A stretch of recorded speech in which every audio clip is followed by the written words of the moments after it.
Hello everyone, welcome to easy semester YouTube channel. तो आज हम देखेंगे मैकआउट सीएससी फिफ्थ सेम का जो इंडस्ट्रियल मैनेजमेंट सब्जेक्ट है उसका मॉड्यूल वाइज कौन सा टॉपिक इंपॉर्टेंट है ये आज हम डिस्कस करेंगे।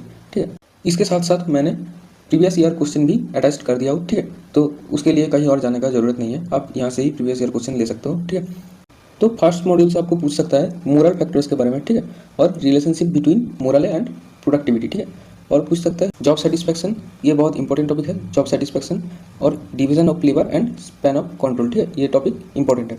और ये जो क्वेश्चन है difference between centralize and decentralize organization, मतलब यहाँ पे ये भी क्वेश्चन लिखने दे सकता है कि सेंट्रलाइज ऑर्गेनाइजेशन मतलब क्या है, डिसेंट्रलाइज्ड ऑर्गेनाइजेशन मतलब क्या है। ठीक है, और इसका डिफरेंस भी आ सकता है। ठीक है, फर्स्ट मॉड्यूल से ये टॉपिक इंपॉर्टेंट बन जाता है। ठीक है, अब सेकंड मॉड्यूल है न्यूमेरिकल। ठीक है, यहाँ पे अगर थ्योरी भी आ सकता है कि right about CPM, right about part and what is dummy activity. अब ये सीपीएम और पार्ट में जो होता है, जैसे इवेंट होता है, एक्टिविटी होता है, डमी एक्टिविटी होता है, फिर नेटवर्क ड्रॉ करना पड़ता है, ये सारा भी आपको छोटा छोटा क्वेश्चन पूछ सकता है।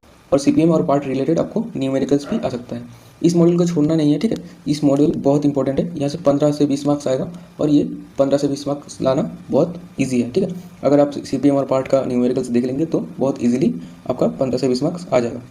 फिर थर्ड मॉड्यूल जो है मटेरियल मैनेजमेंट, तो इस मॉड्यूल में आपको पूछ जा सकता है मटेरियल मैनेजमेंट क्या है एंड इसका इंपॉर्टेंस क्या है। फिर एमआरपी कॉन्सेप्ट जो होता है उसके बारे में पूछ सकता है। ठीक है, फिर स्टोर कीपिंग और इसका एडवांटेज पूछ सकता है। ठीक है, ये स्टोर कीपिंग इतना इंपॉर्टेंट नहीं है। ठीक है, लेकिन ये जो डिस्कस अबाउट इन्वेंटरी कंट्रोल ये इस साल आ सकता है। ठीक है, फिर फोर्थ मॉड्यूल में जो आता है यहाँ पे गैंट चार्ट के बारे में आपको लिखने बोल सकता है, तो फिर आपको डायग्राम बना के गैंट चार्ट आपको एक्सप्लेन करना पड़ेगा। ठीक है, थोड़ा छोटा बहुत न्यूमेरिकल्स भी आ सकता है, जैसे आपको एक्टिविटी और टाइम दिया रहेगा उसका गैंट चार्ट ड्रॉ करने के लिए बोलेगा, तो ये सारा क्वेश्चन बन जाता है। ठीक है, फिर जो आता है what do you mean by production planning, why it is required. ठीक है, and what do you mean by production control, तो ये सारे क्वेश्चन यहाँ पे इंपॉर्टेंट बन जाता है। ठीक है, फिर फिफ्थ मॉड्यूल जो है what is value analysis, its importance. ठीक है, then what is cost control, फिर डार्सी मेथड। ठीक है, ये करके जाना, इसका 1 नंबर का भी क्वेश्चन आ सकता है, 3 मार्क्स का भी आ सकता है और 7-8 मार्क्स का भी क्वेश्चन आ सकता है। ठीक है, फिर जो आता है value analysis and flow diagram. ठीक है, तो ये इसके बारे में पूछ सकता है। फिर जो 6th और लास्ट मॉड्यूल है उसमें आपको सप्लाई चेन मैनेजमेंट के बारे में पूछ सकता है, ईआरपी के बारे में पूछ सकता है, जस्ट इन टाइम जेआईटी इसके बारे में पूछ सकता है, और discuss about logistic concept and it's need. ठीक है, इसके बारे में आपको पूछ सकता है।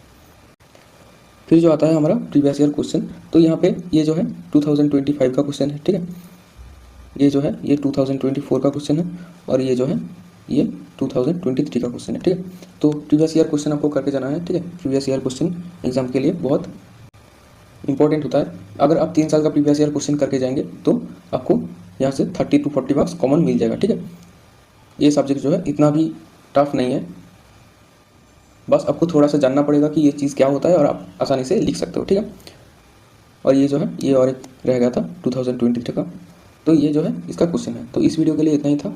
आई होप आपको वीडियो अच्छा लगा होगा। थैंक यू, और जाते जाते चैनल को सब्सक्राइब भी करके जाना।